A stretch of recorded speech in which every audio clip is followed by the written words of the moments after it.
부처님께서 그의 제자들과 함께 숲길을 걷고 계십니다. 제자들은 각자 다른 표정을 하고 있었습니다. 어떤 이는 웃고 있었고 어떤 이는 근심 가득한 얼굴로 부처님의 뒤를 따르고 있었습니다. 잠시 걸음을 멈춘 부처님께서 미소를 띠며 제자들에게 물으셨습니다. 너희는 이 숲길을 걷는 동안 무엇을 보고 있느냐? 제자 중 한 사람이 말했습니다. 스승님, 저는 저 멀리 핀 아름다운 꽃들을 보고 있습니다. 또 다른 제자는 고개를 숙인 채 대답했습니다. 저는 발밑에 가득한 돌멩이와 거친 길만 보입니다. 그러자 부처님께서 고개를 끄덕이며 말씀하셨습니다. 모든 길은 꽃과 돌멩이로 이루어져 있느니라. 그러나 너희가 무엇을 보고 무엇을 느낄지는 너희 마음이 선택하는 것이다. 이 말에 제자들은 고개를 끄덕이며 한동안 침묵 속에서 걸음을 옮겼습니다. 우리는 모두 이 숲길을 걷는 제자들과 같습니다. 같은 길을 걷지만 누군가는 꽃을 보고 누군가는 돌멩이를 보며 살아갑니다. 여러분은 어떤 마음으로 이 길을 걷고 계신가요? 이번 방송에서는 삶의 근심과 걱정이라는 주제를 통해 우리가 보는 돌멩이가 사실은 꽃으로 바뀔 수 있다는 이야기를 나눠보려 합니다. 근심 걱정은 허상이다 라는 주제를 바탕으로 우리의 마음을 좀 더 가볍게 만들어줄 부처님의 가르침과 이야기를 함께 나누겠습니다. 여러분도 공감하실 수 있는 사연과 교훈을 통해 오늘의 이야기가 마음 한편의 위로가 되기를 바랍니다. 먼저 우리 삶의 일상에서 찾아오는 걱정과 근심의 본질에 대해 생각해 보겠습니다. 아침에 눈을 뜨자마자 머릿속을 채우는 생각들, 오늘도 잘 해낼 수 있을까? 이번 달 월세는 어떻게 내지? 내일 있을 발표 준비는 끝났나? 이러한 걱정들은 우리 일상을 잠식해버릴 만큼 무겁게 느껴질 때가 많습니다. 하지만 이 걱정들이 정말로 실체가 있는 걸까요? 부처님께서는 제자들에게 이런 질문을 던지신 적이 있습니다. 너희가 걱정하는 일이 실제로 일어난 적이 몇 번이나 있었느냐? 이 물음에 제자들은 한참 동안 침묵했지만 그중 한 사람이 조심스럽게 대답했습니다. 스승님, 제가 걱정했던 일의 대부분은 일어나지 않았습니다. 부처님께서는 웃으며 말씀하셨습니다. 그렇다면 너희가 걱정하는 일은 마치 꿈속의 그림자와 같지 않겠느냐? 그것이 너희의 현실이 아니라면 왜 그것에 매달려 스스로를 괴롭히느냐? 이처럼 우리의 걱정은 실제로 존재하지 않는 경우가 많습니다. 그저 우리의 머릿속에서 만들어낸 그림자에 불과합니다. 그림자가 아무리 커 보여도 그것은 빛과 함께 사라질 운명을 가지고 있습니다. 청취자 여러분, 오늘 하루를 돌아보며 자신에게 물어보세요. 나는 오늘 몇 번이나 걱정이라는 그림자 속에 갇혀 있었는가? 그리고 그 걱정들이 과연 실제로 나를 위협했던 일인지 아니면 단지 내 상상 속에서 만들어진 허상인지 점검해보세요. 우리는 지금을 살아가야 할 시간입니다. 과거에 매달리거나 미래를 두려워하기보다는 현재의 이 순간을 만끽해야 할 이유가 여기에 있습니다. 혹시 지금도 마음 한편에 무거운 짐을 지고 있는 분이 있다면 그 짐을 잠시 내려놓아 보세요. 부처님께서 말씀하셨듯이 근심 걱정은 허상일 뿐입니다. 자, 이제 우리는 근심 걱정이 허상임을 깨닫는 첫걸음을 떼었습니다. 하지만 이 깨달음만으로 우리의 일상에서 근심 걱정이 완전히 사라지는 것은 아닙니다. 삶의 크고 작은 순간마다 여전히 걱정이 우리를 찾아옵니다. 그래서 오늘은 근심 걱정이 왜 우리에게 그렇게 강하게 자리 잡는지 그 뿌리를 조금 더 깊이 들여다보려 합니다. 먼저 이런 질문을 던져볼까요? 내가 걱정하는 일들은 정말로 내게 필요한가? 부처님께서는 한 번은 걱정으로 가득 찬 상인의 이야기를 제자들에게 들려주셨습니다. 이 상인은 큰 배를 타고 먼 나라로 무역을 떠났습니다. 그의 배에는 금과 보석이 가득 실려 있었고 그는 성공적인 거래를 통해 막대한 이익을 얻을 계획이었습니다. 하지만 출발한 지 얼마 되지 않아 그는 밤낮으로 불안해지기 시작했습니다.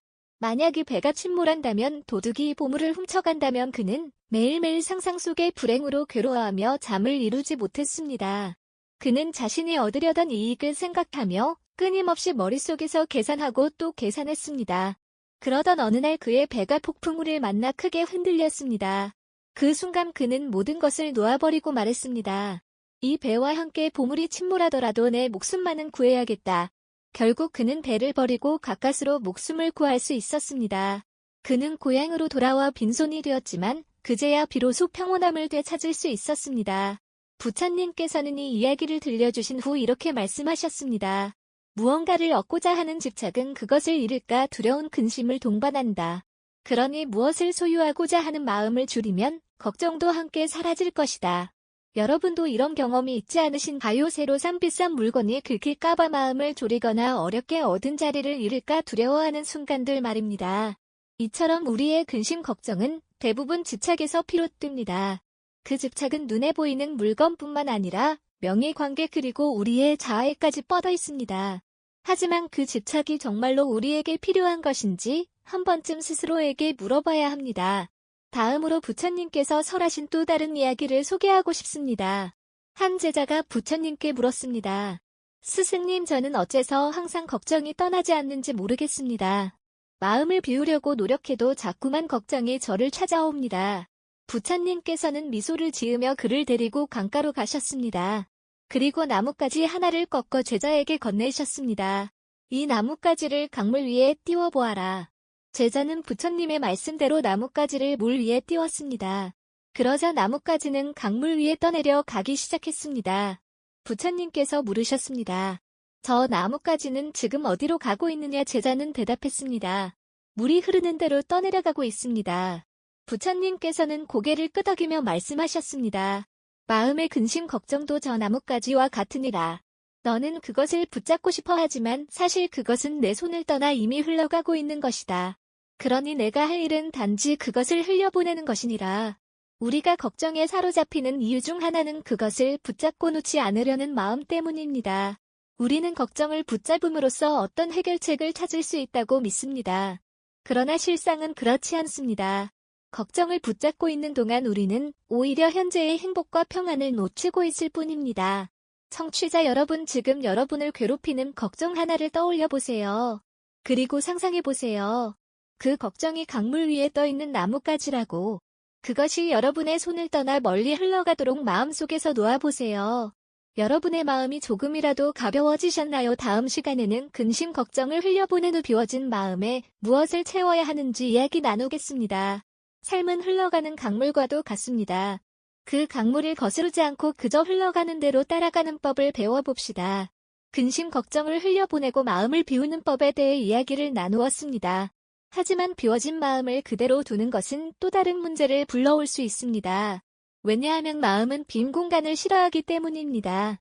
비워진 마음에 무엇인가를 채워넣지 않으면 우리는 다시 불안과 집착으로 그 공간을 채우려 할 가능성이 큽니다. 그래서 오늘은 비워진 마음을 무엇으로 채워야 할지에 대해 이야기해 보려고 합니다. 부처님께서는 이렇게 말씀하셨습니다. 마음이 비워진 자리에 자비와 지혜를 채우라. 그것이 진정한 평안을 이루는 길이니라. 오늘의 이야기는 이 가르침에서 출발합니다. 먼저 비워진 마음을 채우기 위한 첫 번째 요소인 자비에 대해 생각해 볼까요? 자비는 단순히 남을 불쌍히 여기는 마음이 아닙니다. 그것은 타인의 고통을 자신의 고통처럼 느끼고 그 고통을 덜어주고자 하는 진심 어린 마음입니다. 부처님께서는 자비심이 어떻게 우리 마음을 치유하고 평안을 가져오는지 알려주는 이야기를 들려주셨습니다. 어느 날 한 마을에 큰 가뭄이 들었습니다. 마을 사람들은 물이 부족해 다들 신경이 날카로워지고 서로를 원망하며 다투기 시작했습니다. 그러던 중 한 청년이 마을 사람들을 위해 작은 우물을 파기 시작했습니다. 주변 사람들은 그에게 이렇게 말했습니다. 내가 아무리 애를 써도 이 가뭄에 물이 나올 리 없다. 하지만 청년은 포기하지 않았습니다. 매일 땀을 흘리며 우물을 팠고 결국 물이 솟아올랐습니다. 청년은 그 물을 마을 사람들과 나누었고 모두가 목마름에서 벗어날 수 있었습니다. 부처님께서는 이 이야기를 들려주시며 말씀하셨습니다. 자비는 마치 가뭄 속에서 우물을 파는 것과 같다. 비록 처음에는 힘들고 지치더라도 결국 그것은 자신과 주변 사람들에게 모두 이로움을 주느니라. 청취자 여러분, 우리도 이 청년처럼 자비를 실천할 수 있습니다. 가까운 가족이나 친구 또는 낯선 사람에게 따뜻한 말 한마디를 건네는 것으로도 충분합니다. 그 작은 자비가 여러분의 마음을 평화롭게 만들고 다른 사람에게도 큰 힘이 될 것입니다. 자, 이제 두 번째 요소인 지혜로 넘어가 보겠습니다. 부처님께서는 지혜를 모든 것을 있는 그대로 보는 힘이라고 말씀하셨습니다. 우리가 걱정과 근심에 사로잡히는 이유는 사물을 있는 그대로 보기보다는 우리의 고정관념과 두려움으로 왜곡해서 보기 때문입니다. 지혜를 채운다는 것은 이러한 왜곡을 걷어내고 사물을 있는 그대로 바라보는 연습을 하는 것을 의미합니다. 부처님께서는 제자들에게 한 번은 이런 예를 들어주셨습니다. 어느 날 제자가 숲을 걷다가 멀리 나뭇가지가 흔들리는 모습을 보고 두려워했습니다. 스승님, 저 나뭇가지에 뱀이 있는 것 같습니다. 저는 그곳을 지나가기가 두렵습니다. 부처님께서 미소를 지으며 제자와 함께 나뭇가지 가까이 다가가셨습니다. 그리고 나뭇가지를 들어 올리며 말씀하셨습니다. 이것은 뱀이 아니라 단지 부러진 나뭇가지일 뿐이다. 내 두려움은 실제하지 않는 허상이니라. 이처럼 지혜는 우리의 두려움과 걱정을 실체적으로 바라보고 그것이 허상임을 깨닫는 힘을 줍니다. 우리가 가진 걱정의 대부분은 마치 어둠 속에서 뱀처럼 보이는 나뭇가지와 같습니다. 빛을 비추고 그것을 자세히 들여다보면 그것이 두려워할 대상이 아니라는 것을 알게 됩니다. 청취자 여러분, 지금 여러분의 마음속에서 뱀처럼 보이는 것이 무엇인가요? 그것이 정말로 뱀인지 아니면 단지 나뭇가지인지 스스로에게 물어보세요. 그리고 있는 그대로의 모습을 보려는 연습을 해보세요. 비워진 마음에 자비와 지혜를 채운다면 여러분은 근심 걱정 대신 평안과 행복을 경험할 수 있을 것입니다. 자비는 우리의 마음을 따뜻하게 만들고 지혜는 우리의 시야를 넓혀줍니다. 마음속에 자비와 지혜를 채웠다 하더라도 그것이 단번에 우리의 삶을 변화시키는 것은 아닙니다. 자비와 지혜는 우리의 마음 속에서 자라나고 꼭 피우기 위해 지속적인 실천과 노력을 필요로 합니다. 오늘은 자비와 지혜를 어떻게 일상 속에서 실천하며 우리의 삶에 뿌리 내릴 수 있을지에 대해 이야기해 보겠습니다.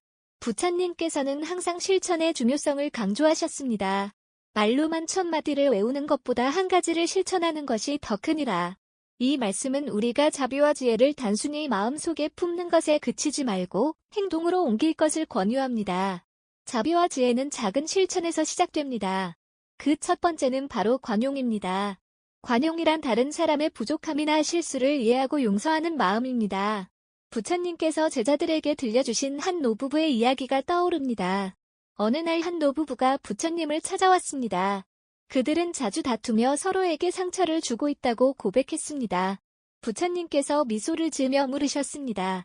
너희는 서로의 어떤 점 때문에 다투느냐? 노부부는 서로를 가리키며 상대방의 잘못과 단점을 열거하기 시작했습니다. 그러자 부처님께서는 두 사람에게 각각 다른 씨앗을 건네주셨습니다. 그리고 말씀하셨습니다. 이 씨앗을 심고 물을 주어라. 그리고 싹이 틀 때까지 상대방의 장점을 3가지씩 찾아 서로에게 말하라.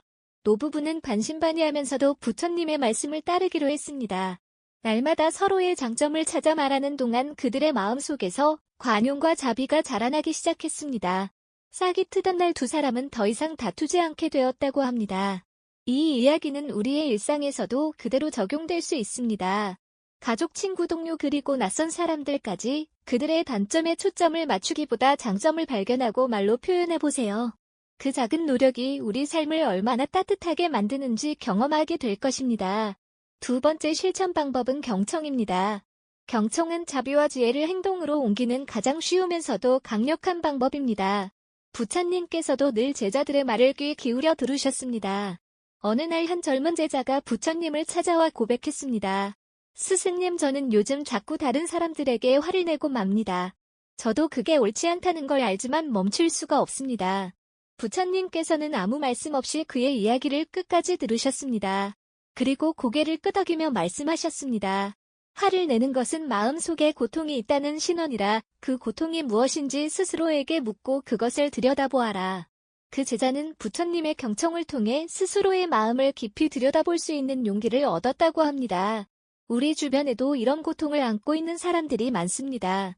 그들의 이야기를 들어주는 것만으로도 우리는 자비를 실천할 수 있습니다. 마지막으로 실천의 세 번째 요소는 현재에 집중하는 것입니다. 지혜는 과거나 미래가 아닌 지금 이 순간에 머무는 데서 꼽힙니다. 부처님께서는 제자들에게 이렇게 말씀하셨습니다. 과거는 이미 흘러갔고 미래는 아직 오지 않았다. 현재에 충실한 것이야말로 진정한 삶을 사는 길이니라. 청취자 여러분, 지금 이 순간을 살아가고 계신가요? 혹은 과거의 후회나 미래의 불안에 사로잡혀 현재를 놓치고 있진 않으신가요? 한 번쯤 스스로에게 물어보고 지금의 순간을 온전히 느껴보는 연습을 해보세요. 예를 들어 차 한 잔을 마시는 순간에도 그것이 단순히 목을 축이는 일이 아니라 차의 향기와 온기를 느끼는 특별한 시간이 될 수 있습니다. 자비와 지혜를 실천하는 것은 거창하거나 복잡한 일이 아닙니다. 그것은 작은 일상 속에서 마음을 담아 행동하는 것으로 시작됩니다. 오늘 여러분은 어떤 자비와 지혜를 실천하실 건가요? 가까운 사람에게 따뜻한 말을 건네거나 누군가의 이야기를 들어주거나 지금 이 순간을 온전히 느끼는 것만으로도 충분합니다. 지금까지 우리는 마음을 비우고 자비와 지혜로 채우는 법, 그리고 그것을 실천으로 옮기는 방법에 대해 나누었습니다. 오늘은 이 실천이 어떻게 우리의 일상과 내면을 변화시키는지 그 깊은 영향을 이야기해 보겠습니다. 우리는 종종 이렇게 생각합니다. 작은 변화가 정말 큰 영향을 줄 수 있을까 하지만 부처님께서는 작은 행동이 결국 우리의 삶 전체를 바꾼다고 가르치셨습니다. 그분의 제자 중 한 명인 아난다가 이런 질문을 한 적이 있습니다. 스승님, 제가 매일 자비를 실천하고 지혜를 기르려 노력합니다. 그런데 세상은 여전히 변하지 않는 것처럼 느껴집니다. 이 노력이 정말 의미가 있습니까? 부처님께서는 대답 대신 아난다를 데리고 근처의 산길을 걸으셨습니다. 그 길에는 돌이 많고 울퉁불퉁했지만 부드럽게 다져진 작은 오솔길이 있었습니다. 부처님께서 말씀하셨습니다. 아난다야, 이 오솔길은 처음부터 이렇게 다져져 있었을까? 아난다는 고개를 저으며 말했습니다. 아닙니다. 많은 사람들이 오랜 시간 발로 걸으며 만들어진 길일 것입니다. 부처님께서는 미소를 지으며 덧붙이셨습니다. 그렇다. 매일매일의 작은 발걸음들이 결국 이렇게 편안한 길을 만들었다. 자비와 지혜를 실천하는 것도 이와 같으니라. 너의 노력이 비록 작게 느껴질지라도 그것은 너와 세상의 깊고 오래된 길을 만들어줄 것이다. 부처님의 이 가르침은 작은 행동들이 우리 삶과 주변에 미치는 영향을 잘 보여줍니다. 그럼 작은 변화가 어떤 결실을 맺을 수 있는지 실천 사례를 통해 살펴보겠습니다. 먼저 자비가 가져오는 변화를 생각해 봅시다. 한 사찰에 스님 한 분이 있었습니다. 그는 매일 아침 사찰란 마을로 내려가 노숙자들에게 따뜻한 죽을 나눠주는 일을 했습니다. 몇 년 동안 그는 같은 일을 반복하며 특별한 보답을 기대하지 않았습니다. 어느 날 한 남자가 그를 찾아왔습니다. 그 남자는 과거에 노숙자로 살던 사람이었지만 스님의 도움 덕분에 삶을 새로 시작할 수 있었다고 말했습니다. 그는 감사를 전하며 이제 자신도 다른 사람들을 돕고 싶다고 다짐했습니다. 스님의 작은 자비가 한 사람의 삶을 바꾸었고 그것은 또 다른 자비로 이어지게 된 것입니다. 이처럼 자비는 우리 자신뿐만 아니라 우리와 연결된 세상에도 변화를 일으킵니다. 다음은 지혜가 가져오는 변화에 대해 살펴보겠습니다. 부처님께서는 지혜를 통해 삶을 있는 그대로 바라보는 태도를 가르치셨습니다. 이 가르침을 실천했던 한 상인의 이야기가 있습니다. 이 상인은 사업 실패로 큰 빚을 지고 모든 것을 잃었다고 느꼈습니다. 그는 절망 속에서 자신을 탓하며 세상에 대한 원망으로 가득 차 있었습니다. 그러던 중 그는 부처님의 가르침을 듣게 되었습니다. 모든 것은 변하니 고통 또한 영원하지 않다. 있는 그대로를 받아들이고 그 안에서 배우라. 그는 이 말을 되새기며 자신의 상황을 있는 그대로 받아들이고 그 안에서 새로운 길을 찾기로 결심했습니다. 그는 작게 시작한 장사를 통해 다시 일어섰고 오히려 과거의 실패 덕분에 더 지혜로운 사람이 되었다고 고백했습니다. 그는 말했습니다. 제가 사업 실패를 겪지 않았다면 오늘의 평온을 알지 못했을 것입니다. 그 고통은 저를 더 나은 사람으로 만들어준 선물이었습니다. 청취자 여러분, 자비와 지혜는 우리의 삶에 이렇게 큰 변화를 가져옵니다. 하지만 그것은 단번에 이루어지는 것이 아닙니다. 작은 실천들이 쌓이고 그 실천들이 우리의 마음과 삶을 점차 변화시키는 것입니다. 오늘 여러분의 하루는 어떤 실천들로 채워져 있나요? 작은 자비의 행동 하나 그리고 작은 지혜의 깨달음 하나가 내일의 여러분을 더 평화롭고 행복하게 만들 것입니다. 작은 발걸음이 오솔길을 만들듯이 여러분의 작은 행동들이 세상을 더 나은 곳으로 만들 수 있다는 것을 기억하세요. 지금까지 우리는 자비와 지혜의 실천이 개인의 삶을 어떻게 변화시키는지에 대해 살펴보았습니다. 이제는 이 변화가 개인을 넘어 어떻게 우리 사회와 세상 전체로 확장될 수 있는지에 대해 이야기해 보겠습니다. 부처님께서 강조하신 자비와 지혜는 개인의 수행에 그치지 않고 결국에는 공동체의 평화와 조화를 이루기 위한 도구입니다. 어느 날 부처님께서 제자들과 함께 길을 걷고 계셨습니다. 그 길가에는 쓰러진 나무가 있었고 많은 이들이 그것을 피하거나 무심히 지나치고 있었습니다. 부처님께서는 나무를 보며 말씀하셨습니다. 이 나무는 더 이상 열매를 맺을 수 없지만 그늘을 제공하고 나무 조각은 불을 피우는 데 쓰이며 또한 이 땅에 양분을 남긴다. 그런데 왜 사람들은 이 나무를 쓸모없다 여기며 지나치는가? 제자 중 한 명이 대답했습니다. 스승님, 사람들은 자신에게 당장의 이익이 되지 않으면 그 가치를 보지 못합니다. 부처님께서는 미소를 지으며 말씀하셨습니다.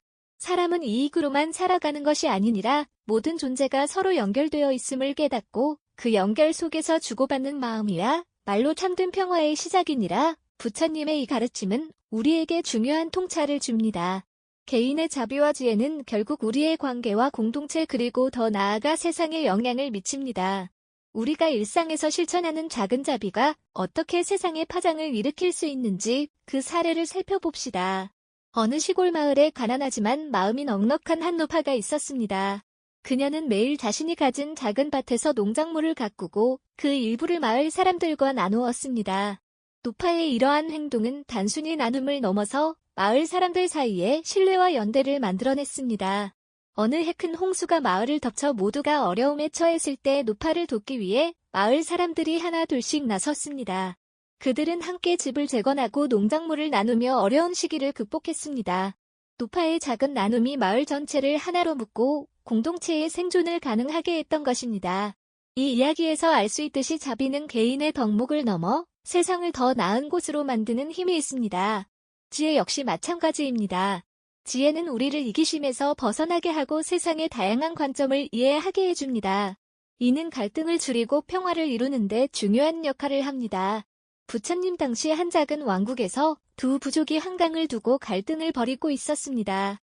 부족들은 물을 나누지 못해 싸움을 시작했고 결국 전쟁 직전까지 치달았습니다. 그때 부처님께서 그 지역에 찾아가 부족장들을 불러 모아 말씀하셨습니다. 그대들은 이 강에 물을 두고 싸우지만 물은 누구의 것이 아니니라. 물은 흘러가며 모두에게 이로움을 주기 위해 존재한다. 싸움을 계속한다면 물이 아닌 서로의 피로 강이 채워질 뿐이니라. 부처님의 중재로 부족장들은 강을 나누어 쓰기로 합의했고 전쟁은 피할 수 있었습니다. 지혜로운 사고가 갈등을 평화로 바꾸는 계기가 된 것입니다. 청취자 여러분, 우리의 삶은 서로 깊이 연결되어 있습니다. 한 사람의 자비로운 행동과 지혜로운 결정은 단순히 그 개인을 넘어 우리 모두에게 영향을 미칩니다. 우리가 이웃에게 건넨 작은 친절, 가족과 나눈 따뜻한 대화 그리고 사회를 위해 선택한 지혜로운 행동 하나하나가 모여 더 나은 세상을 만들어갑니다. 오늘 여러분은 어떤 자비와 지혜를 세상에 전하시겠습니까? 작은 행동이라도 괜찮습니다. 길을 걷다가 떨어진 쓰레기를 줍는 일, 주변 사람에게 진심 어린 관심을 보이는 일, 혹은 인터넷에서 누군가에게 격려의 댓글을 남기는 것까지도 모두 세상을 바꾸는 시작이 될 수 있습니다. 오늘 대화를 마무리하며 이 모든 과정이 우리에게 다시 돌아와 어떤 깨달음과 행복을 가져오는지 이야기를 나눠보겠습니다. 부처님께서 한 제자에게 물으셨습니다. 내가 물을 떠서 다른 이에게 주었다면 누가 먼저 그 물을 느끼게 되겠느냐? 제자는 잠시 생각하다가 답했습니다. 제가 물을 떠서 손에 담는 순간 그 차가움을 먼저 느낄 것입니다. 부처님께서 고개를 끄덕이며 말씀하셨습니다. 그렇다. 자비로운 행동은 남을 이롭게 하지만 그 행동을 하는 이가 먼저 그 기쁨과 평화를 느끼는 법이다.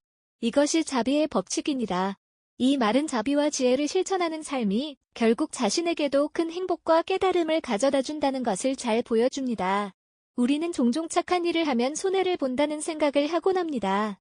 그러나 자비로운 행동과 지혜로운 선택은 그 자체로 우리에게 내면의 풍요를 안겨줍니다. 우리가 남을 돕는 동안 우리의 마음은 더 따뜻해지고 우리의 삶은 더 평화로워집니다.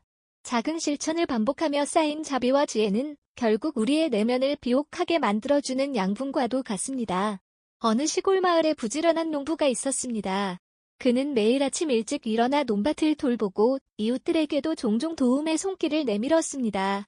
어느 해에는 가뭄이 들었고 많은 농부들이 논밭을 포기했습니다. 하지만 이 농부는 끝까지 물을 나누며 이웃들과 협력했습니다. 가을이 되자 그의 노는 풍성한 수확을 맞이했고 그 결실은 단순히 농사의 성과를 넘어서 그동안 쌓아온 나눔과 신뢰의 결과임을 깨달았습니다. 이 농부의 이야기는 우리가 심은 자비와 지혜의 씨앗이 결국 우리 풍성한 결실로 돌아온다는 사실을 잘 보여줍니다. 청취자 여러분, 오늘 하루를 돌아보며 스스로에게 물어보세요. 내가 실천한 작은 자비와 지혜가 무엇인지, 그리고 그것이 나에게 어떤 기쁨을 주었는지 말입니다. 물론 실천은 때로 쉽지 않습니다. 상황이 어렵거나 다른 이들의 반응이 기대와 다를 때 우리는 좌절감을 느낄 수도 있습니다. 그러나 부처님께서는 이런 순간에도 흔들리지 말라고 가르치셨습니다. 바람이 강하게 불어도 거대한 산은 흔들리지 않느니라. 자비와 지혜의 마음도 그러하니 세상의 모든 소리에 흔들리지 말라. 우리가 자비와 지혜를 실천하며 살아간다면 우리의 내면은 점차 산처럼 흔들리지 않는 평온을 얻게 됩니다. 그리고 그 평온은 우리 주변의 사람들에게도 전해져 세상을 더 나은 것으로 만들어줍니다. 이제 여러분에게 질문을 드립니다. 오늘 하루 어떤 자비로운 행동으로 여러분의 마음을 따뜻하게 만들고 주변의 평화를 전할 수 있을까요? 생각만으로도 좋습니다. 그리고 그 생각이 내일의 행동으로 이어지길 바랍니다. 오늘 방송의 핵심 메시지를 요약하자면 자비와 지혜는 단순히 세상을 변화시키는 도구가 아니라 우리 자신에게 행복과 깨달음을 안겨주는 삶의 방식입니다. 끝으로 여러분의 참여를 부탁드립니다. 이 방송을 들으며 느꼈던 점, 오늘 실천해볼 자비와 지혜의 작은 행동들에 대해 댓글로 남겨주세요. 여러분의 이야기가 다른 이들에게도 영감을 줄 것입니다. 좋아요와 구독도 잊지 말아주세요. 다음 시간에도 여러분의 마음의 평화와 따뜻함을 전할 수 있기를 바랍니다. 오늘도 부처님의 가르침처럼 삶을 온전히 만끽하며 살아가시기를 기원합니다. 감사합니다. 고요한 울림이었습니다.